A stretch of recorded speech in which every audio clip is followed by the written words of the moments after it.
로마서 8장 14절 함께 보겠습니다. 무릇 하나님의 영으로 인도함을 받는 사람은 곧 하나님의 아들이라. 바울은 로마서 8장에서 성령의 생명을 주시는 성령의 법에 대해서 얘기를 하면서 바울이 전했던 복음의 클라이막스라고 할 수 있는 이 로마서 8장의 그 내용을 마무리하게 됩니다.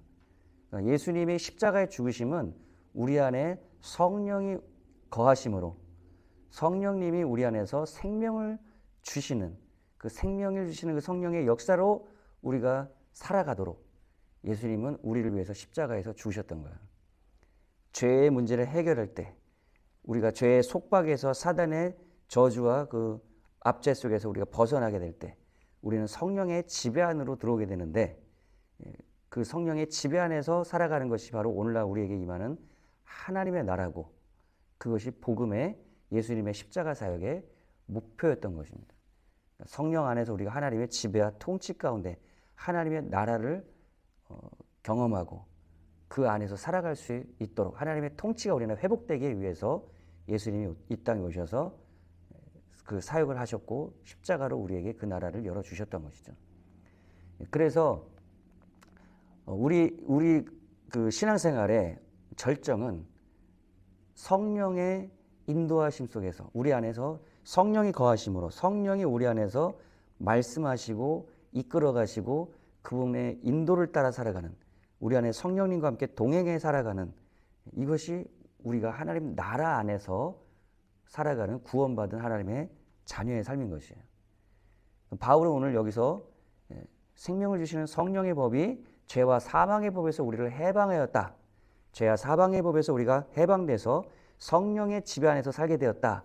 라고 얘기하면서 오늘 읽은 구절에서는 성령의 인도를 받는 사람, led by the Spirit 이렇게 되어 있어요. 성령의 이끌림을 받는 사람, 성령의 인도를 받는 사람이 바로 하나님의 아들들이라는 거예요. 그래서 뒷부분에 보면은 성령이 친히 우리 영과 더불어 우리가 하나님의 자녀인 것을 증언하신다는 거예요. 성령이 우리가 하나님의 자녀인 것을 우리 안에서 증거하시고 성령의 친히 우리 안에서 증언하신다는 겁니다. 저는 이것을 너무나 잘하는 게 뭐냐면 처음에 예수님의 복음, 예수 그리스도의 복음을 듣고 하나님 아버지라는 것들을 하나님의 아버지라고 부르는 것들을 듣게 될 때 저도 하나님께 기도하면서 군종병들이 이렇게 쭉 둘러 앉아가지고 다 기도를 하는데 저 차례가 돼서 기도하는데 하나님의 아버지라고 얘기하면 너무 어색한 거예요. 그런데 제가 성령을 받게 되고 성령의 충만함 속에서 가니까 하나님을 아버지라고 부르는 것이 너무나 자연스럽게 되더라고요. 가르쳐서 되는 게 아니라 어느 시점이 되니까 성령이 제 안에 임하니까요. 하나님 아버지라고 얘기하는 게 너무 자연스러운 거예요. 왜냐하면 말씀대로 성령이 친히 우리가 하나님의 자녀라는 것을 증거해 주시기 때문에 우리가 하나님 아버지라고 부르는 게 당연하게 여겨진다는 것이죠. 그런 상속자가 되게 될 수 있도록 우리 안에서 역사하신다는 거예요. 그래서 자녀이면 또한 상속자, 곧 하나님의 상속자요. 그리스도와 함께한 상속자니 우리가 그와 함께 영광을 받기 위하여 고난도 함께 받아야 할 것이니라. 자녀가 되면 당연히 상속자가 되죠. 그 자녀로서 하나님의 하늘에 속한 모든 신령한 축복을 상속받게 되는 그것의 그 신분, 그 자격에 대한 증언을 누가 하신다고요? 성령님이 하시는 겁니다. 그래서 내가 구원받은 하나님의 자녀이고 내가 하늘에 속한 모든 신령한 축복을 받을 그리스도와 함께한 하나님의 상속자, 자녀가 된다는 것은 성령님이 우리 안에서 역사하는 성령의 역사인 거예요. 구원의 확신은 성령님이 주시는 겁니다. 내가 자녀라고 하는 걸 확증시켜 주신단 말이에요. 그것이 에베소서 1장에서도 바울이 증거했던 바인 거예요. 성령이 우리에게 하나님의 구원받은 자로서의 그 상속받을 보증이 되어주신다는 거예요. 그래서 우리의 신앙생활은 성령의 지배와 통치와 인도를 받는 삶을 배워가고 그렇게 살아가는 삶이 바로 우리의 성숙한 하나님의 자녀로서의 신앙생활이라는 겁니다. 그런데 오늘날 많은 교회가 또 우리가 부모로서 자녀를 키울 때 성령에 이끌려가는 자녀들, 성령님의 인도를 따라가는 성도들로 세워가는 것이 우리 사역의 목표가 되어야 되고 영적인 아비로서 우리가 영적인 자녀들을 양육하고 세워갈 때 우리가 우리의 제자를 세우는 것, 심지어 제자 양육이라고 하는 그런 개념 안에서도 제자 양육의 어떤 마지막 목표는 성령님의 인도, 성령님의 음성을 듣고 성령님의 이끌려가고 성령의 인도를 따라가는 사람을 세우는 것이 우리의 제자 양육의 목표가 되어야 되는 것이에요. 교회 사역의 목적이 되어야 되는 겁니다. 내 제자를 세우는 게 아니란 말이에요. 내 교회 성도를 세우는 게 목표가 돼서는 안 된다는 겁니다. 성령님의 이끌림을 따라서 하는 사람들. 그러려면 내 안에 계신 성령님, 하나님의 영, 하나님 자신이신 내 안에 계신 하나님의 영인 성령님을 알아야죠. 그분과 교제하고 교통할 수 있도록 우리가 세워야죠. 그분을 알고 그분의 목소리를 들어야, 그분을 알 때 그분의 목소리를 듣게 됩니다. 우리가 누군가를 알면은 그 상대와 대화 속에서 그의 목소리인 거를 당연히 알잖아요. 제가 아내를 알기 때문에 아내와 통화하고 아내의 목소리를 들으면 아내를 당연히 아는 것처럼 우리가 하나님을 알면 내 안에 성령님이 말씀하시고 감동하시는 것을 알게 된단 말이에요. 물론 영적으로 아직 성숙하지 않을 때는 마치 사무엘이 어릴 때 성전 안에서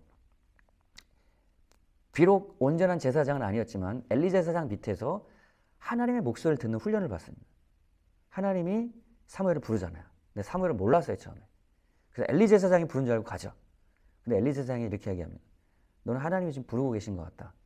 다시 한번 그렇게 음성이 들려오거든 응답하고 하나님의 목소리를 들어봐라 하면서 거기서 하나님의 놀라운 그 미래에 대한 이야기들을 듣게 되죠. 사역자의 어떤 역할은 이렇게 하나님께로 우리의 성도님들이 또 우리가 제자 양육하는 그런 사람, 우리 양육하는 사람들이 내 사람을 만드는 것이 아니라 하나님을 알고 하나님의 목소리를 듣고 하나님의 목소리를 따라서 이끌려가는 사람을 세워가는 것이 사역자들의 목표가, 교회 사역의 목표가 돼야 되는 것이죠. 이런 율법의 목표가 뭡니까? 갈라디아서에 보면은 이 몽학 선생이라고 하는 가디안이라고 이제 얘기하죠. 우리로 따지면은 어릴 때 아이들 돌보는 그런 유모와 같은 사람을 얘기해요. 양육 교사들. 로마 시대 때 그런 사람들이 있었거든요. 율법이 목표는 어떤 원리와 원칙을 우리가 너무나 모르기 때문에 그러니까 어릴 때는 일일이 모든 것을 가르치잖아요. 왜냐하면 성숙하지 못하고 모르니까. 그런데 이 아이가 이제 커서도 율법, 유치원 때 배웠던 그 내용들 너무나 중요하지만 그것을 일일이 가르칠 필요가 없이 성숙하게 되면 자기 스스로가 판단을 해서 살아가게 되죠. 어릴 때는 부모의 가르침과 지침과 양육이 절대적으로 필요하지만은 성인이 되고 나서는 스스로 모든 것을 판단하고 결정하면서 살아가게 되는 거예요. 결혼하는 것도 부모가 결정을 해주는 대로 결혼을 해야 되나요? 저는 그런 우리 청년들을 가끔씩 볼 때가 있었거든요. 결정을 할 줄을 몰라요. 왜냐하면 어릴 때부터 부모가 결정하는 대로 목사님이 심지어 결정해 주는 대로만 살아왔기 때문에 자기 스스로가 기도하면서 생각하고 스스로 판단하고 결정하는 능력이 심각하게 결여되어 있는 청년들을 가끔 볼 때가 있었어요. 인격적으로 성숙하지 못한 거죠. 우리가 성숙하게 되면 스스로 판단하고 결정할 수 있는 그러한 사람이 되는 것이 바로 성인이죠. 영적인 하나님과 관계도 마찬가지입니다. 제가 신앙의 여정을 이제 걸어온 그 과정들을 볼 때 어느 시점에 대해서는 하나님이 일일이 말씀하시지 않는 시점이 오더라고요. 예전에는 딱 기도하면 하나님 이렇게 해라 저렇게 해라 이렇게 말씀하실 때가 있었고 근데 어느 시점 되니까 하나님이 그렇게 자세하게 디테일하게 말씀하시지 않는 경우가 그 상황들이 생기더라고요. 그런 단계가 오게 되더라고요. 왜 그렇습니까? 내가 이제는 어느 정도 영적으로 성숙했기 때문에 스스로 판단할 수 있는 그리고 스스로 자원해서 할 수 있기를 하나님 바라시는 거예요. 왜냐하면 모든 걸 시키는 대로 하게 되면 내가 자원해서 하는 것이 아니라 하나님이 물론 시키는 대로 순종해서 하는 것이 중요한 그것을 제가 강구하는 것이 아니에요. 그래 하나님을 어느 정도 알게 되면 내가 하나님을 알기 때문에 스스로 자원해서 선택하고 그 길을 향해 갈 수 있는 그런 사람들이 바로 성숙한 자녀죠. 우리가 부모를 어느 정도 이해하고 알게 되면 부모님의 뜻이 이렇다는 걸 알잖아요. 그럼 일일이 부모의 뜻이 이렇게 말하지 않아도 부모의 뜻을 내가 부모의 마음을 알기 때문에 스스로 결정하고 스스로 판단해서 행동하는 것처럼 하나님과 관계도 그렇게 된다는 겁니다. 우리가 하나님을 알기 때문에 스스로 하나님을 뜻을 알고 결정해서 자원해서 하나님을 섬기게 돼요. 그 뜻을 따라 살아가는 사람이 된다는 것이죠. 강압과 억압에 의해서 하는 것은 그것은 어릴 때 하는 거예요. 모르기 때문에. 위험한 데로 막 가는데 얘가 모르잖아요. 그럼 강압적으로 해서 끌어당겨서 붙들어 놔야 돼요. 통제해야 된단 말이에요. 그러나 영적으로 이제 아이가 크게 되면, 인격적으로 성장하게 되면 그런 억압과 통제 시스템이 아니라 성숙하기 때문에, 알기 때문에 자발적으로 스스로 판단해서 결정하고 살아가는 사람이 돼야 되는 것이 마땅한 것이죠. 갈라디아에서 바울이 말했던 것이 그것입니다. 율법은 어릴 때, 영적으로 어리기 때문에 모든 것을 통제하고 하라 말라 이렇게 묶어놨던 거예요. 그러나 그리스도께서 오시면 우리가 더 이상 율법 아래에 있지 않게 된다는 것은, 우리가 성령의 지배를 따르게 되면, 성령의 인도를 따르게 되면 더 이상 율법의 통제 아래에 있지, 율법 아래에 있지 아니하니 라고 갈라디아서 5장에 얘기하는 것은 율법의 통제 아래에 있지 않는다는 거예요. 왜냐하면 성령의 지배, 더 뛰어나고 더 하나님 자신이신 그분이 우리 안에서 직접 우리에게 자기 자신의 뜻을 나타내시고 알게 하시고 우리를 이끌어가기 때문에 더 이상 율법이 필요가 없는 것입니다. 율법의 역할이 거기까지인 거예요. 그리스도 오시기까지인 거예요. 율법을 주셨던 그분은, 율법의 역할은 그리스도께로 우리를 인도하기 위함이라는 거죠. 실체 되신 하나님이 우리에게 오셨습니다. 율법을 주셨던 그 하나님이 오셨기 때문에 우리는 이제 그리스도의 인도를 따라, 그리스도의 영이신 성령의 인도를 따라 살아갈 때 율법을 넘어서는 삶을 사는 겁니다. 율법을 폐기한다는 게, 율법의 역할은 거기까지인 거예요. 율법의 마침, 율법의 완성, 그리스도는 율법의 마침, 완성이라고 로마서 10장을 얘기한단 말이죠.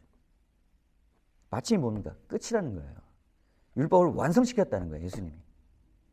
더 뛰어나신 하나님의 법 자신이신, 법을 제정하셨던 그분이 우리 안에서 직접 우리를 인도하시기 때문에. 그리고 성령님의 역사는 우리에게 생명을 주시기 때문에 율법의 가드레일, 그 어떤 지침과 이런 원리들을 성령님은 실제적으로 완성시킬 뿐만 아니라 그것을 이루면서 살아갈 수 있는 능력까지도 주시기 때문에, 그렇기 때문에 우리가 성령의 인도를 따라가는 사람이 되게 될 때 성숙한 하나님의 자녀라고 바울이 얘기했던 것이죠. 그래서 여러분 정리하면서 여러분 생각해 보시기 바랍니다. 우리의 신앙생활은 성령님의 내 안에서 말씀하시는 그분의 목소리를 따라 살아가는 것이지. 교회와 조직과, 교회의 조직과 질서와 어떤 전통이나 질서도 성도들이 성령을 알고 성령의 인도를 따라가는 삶을 살아가기 위해서 그 질서가 존재하는 것이지, 그 질서가 사람들을 통제하는 것, 그 목적으로만 존재해서는 안 된다는 것이에요. 저는 이 부분에 대해서 성령님이 참 많이 말씀하시고 깨닫게 해주셨던 것 같아요. 교통 질서 누가 세웠습니까? 그 나라에서 세운 어떤 규범입니다. 원래 교통 질서라는 건 없잖아요. 원래 그냥 다니는 대로 살았잖아요. 도로가 생기고 교통 질서를 세웠습니다. 왜 그렇습니까? 사람들을 보호하기 위해서 교통 질서가 있는 것이죠. 그런데 사고가 났어요. 그 사람을 살리기 위해서 앰뷸런스 경찰은 어떻습니까? 교통 질서 무시하고 갑니다. 왜 그렇습니까? 그 교통 질서라는 것은 사람을 보호하고 살리기 위해 있는 것이지 통제하는 것 자체가 목적이 아니란 말이에요. 그러나 얼마나 많은 사람들이 이것을, 교회에 세운 어떤 질서와 전통을 사람들을 통제하는 목적으로만 사용하는 것이 얼마나 많습니까? 아니, 사람은 성령을 알고 성령의 인도를 따르기 위해서 질서가 어느 정도 필요한 거죠. 그리고 그 사람이 성령의 인도를 따라 삶을 살게 되면 사실은 질서 자체가 필요 없게 되는 수준이 오게 돼요. 모든 성도님들이 성령의 인도 따라 삶을 살게 될 때 거기서 성령님이 세우는 질서가 세워집니다. 하나님 나라의 질서예요. 그것을 돕기 위해서 교회가 세우는 어느 정도의 질서는 필요합니다. 제가 질서를 모두가 무시하는 그런 무질서, 어떤 아나키와 같은 그런 것을 얘기하는 게 아니에요. 제가 얼마 전에 저희 아이들 학교 가가지고 청소하는 일을 하고 왔거든요. 학교에 부모님들이 와가지고 다 기숙사 가서 청소를 했어요. 자발적으로 오락 이벤트가 있다고 하면 했는데 거기 자발적으로 모입니다. 억압이 없어요. 저도 자발적으로 가서 했어요. 우리 아이들이 지내고 있는 기숙사를 나도 가서 청소해야겠다는 마음이 들더라고요. 가서 청소했어요. 조를 세워놨습니다. 조장이 있고 조를 세워놨어요. 그런데 그리고 나서는 아무런 통제가 없어요. 기초적인 질서는 세워놔서 모르니까 내가 어디서 어떻게 해서 어떻게 할지 모르니까 우리 조는 기숙사 3층을 남사 3층을 청소했어요. 하다 보니까 옥상에 그 여사 쪽에 엄마들 청소하는 쪽에 매트리스를 막 올리는데 사람이 부족한 거예요. 사람이 없는 거예요. 저는 저 조회 하던 거를 잠깐 내려두고 거기 가서 매트리스를 올렸어요. 거기에 누가 거기서 가서 해라. 당신은 왜 그 3층 남사해야 되는데 거기서 그거 하고 있냐? 이런 말하는 사람이 없어요. 그냥 그 순간에 인도하는 성령의 감동과 인도 따라서 만들어지는 하나님의 질서를 따라서 같이 청소하는 거예요. 서로 돕고 여기가 부족하면 저희 가서 또 돕고 2층이 없으니까 2층에 또 내려가서 2층에 가서 돕고 그러면서 일들이 진행되는데 참 너무 좋더라고요. 이거구나. 교회의 질서와 어떤 조직은 가장 최소한. 그래서 여러분 디모데에서 보세요. 거기 보면은 교회 질서의 교회는 리더십을 통해서 움직입니다. 근데 그 리더십을 누군가 그냥 강압적으로 세우는 게 아니에요. 거기 보면은 모든 지역교회의 사람들이 존중하는 사람을 세웠던 거예요. 거기서 디모데에서 나오는 장로는 오늘날 목회자입니다. 그 목회자는 복수로 되어 있어요. 엘더즈라고 되어 있어요. 목회자들이에요. 거기에 신학교라고 하는 어떤 성직, 제도, 질서를 통과한 사람이 목회자가 되는 게 아니라 그 지역교회에서 너무나 인격적으로 훌륭하고 본이 되는 한 아내의 남편이고 자녀들을 잘 양육하고 자녀들의 본이 되고 그리고 모든 사람들의 성품적으로 본이 되는 사람들 단 한 가지 가르칠 수 있는 능력이 있는 것이 목회자의 조건에 능력이라면 능력으로 포함이 되어 있어요. 성경을 가르칠 수 있어야 되니까. 나머지는 다 성품이고 모든 사람들의 본이 되는 사람이었던 거예요. 집사도 마찬가지입니다. 집사는 성경을 가르칠 수 있는 능력이 거기에 포함되어 있지 않아요. 그러나 한 아내의 남편이라는 것이 나오고 그게 그 가정을 잘 이끌어가는 사람이라는 얘기예요. 자녀들에게 본인 돼서 자녀 양육을 잘하고 있는 사람이라는 거예요. 그만큼 가정을 이끌어가는 리더십의 그것이 교회 리더십에서 아주 중요한 리더십의 조건이었던 겁니다. 그래야 사람들의 본이 되니까. 그리고 살아가는 거 보니까 너무 본이 되는 거예요. 술에 임박이지 않냐고. 도덕적으로 윤리적으로 너무나 훌륭하고 성품적으로 본이 되고 이런 사람을 교회 리더십을 세워놓는 것인데 이런 리더십을 중심으로 교회는 이끌려가는 거예요. 거기에 세부적인 어떤 조직 질서가 필요가 없어요. 그 사람들이 본이 되기 때문에 사람들이 본이 되는 그 사람을 통해서 자발적으로 배우고 따라가고 하다 보면 교회가 그렇게 이끌려가게 되는 겁니다. 하나님 뜻대로. 그게 초대교회의 교회의 질서와 모습이었대요. 무엇이에요? 성령의 지배와 이끌림을 따라 살아가는 성도들이 모인 공동체가 그것이 바로 교회라는 거예요. 오늘날 교회는 성령님이 이끌려가고 있습니까? 교권 제도가, 성직 제도가, 그리고 교회가 세운 전통과 질서가 사람들을 통제하고 이끌어가고 있습니까? 이것을 모두 다 무시하고 잘못됐다고 얘기하는 것이 아니에요. 그런 모든 것은 교회의 전통, 질서, 성직 제도 이 모든 것은 성령의 지배와 인도를 따라 살아가는 것을 배우고 그렇게 살아가는 교회가 되기 위해서 가장 기초적으로 세우는 질서가 되어야 된다는 거예요. 목적을 상실하면 안 된다는 겁니다. 그냥 통제 자체가 목적이 되면 안 된다는 거예요. 선교도 마찬가지죠. 안디옥 교회 사도행전 13장 보니까 어떻습니까? 리더십들이 성령의 음성을 다 같이 듣잖아요. 성령의 음성을 모두 다 듣잖아요. 거기에 리더들이 많았단 말이에요. 다임 목사 한 사람이 있어서 모든 걸 통제했던 게 아닙니다. 성령님이 말씀하시는 것을 따라 모든 사람이 들었을 때 어떻게 합니까? 내가 시키는 일을 위하여 바나바 바울을 이게 세계 선교죠. 해외 선교죠. 따로 세워서 하게 하라고 성령님이 말씀하셨단 말이에요. 모두 다 듣고 그게 순종해서 보냈단 말이에요. 아마 이런 일이 일반 교회에서 일어났다면 선교부에서 사인 받아야 되고 그 담임 목사님 사인 받아야 되고 그리고 그 속해 있던 기관에 또 사인 받아야 되고, 그러면서 아마 일은 되지 않았을 가능성이 높아요. 성령님이 말씀하시는 대로 이끌려가는 교회, 성령님이 말씀하신 대로 이끌려가는 선교, 성령의 이끌림대로 이끌려가는 성도들, 이러한 교회가 우리가 살아가는 이 한국 교회 속에서, 제가 섬기고 있는 우리 킹스게이트 교회 속에서 일어나기를, 성령님의 인도 따르는 하나님의 자녀들이 일어나기를 간절히 원합니다. 하나님 아버지, 성령의 인도를 따르는 사람들이 바로 하나님의 자녀들이라고 말씀해 주셨습니다.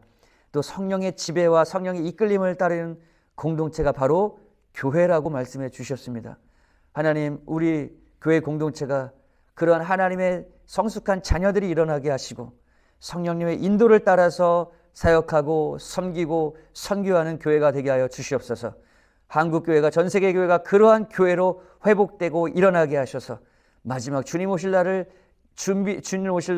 준비되어 환난과 핍박이 올지라도 성령의 인도 따라 이 세상 속에서 빛을 나타내며 우리 주님 맞이하는 그런 영광스러운 주님의 교회로 일어나게 하여 주시옵소서.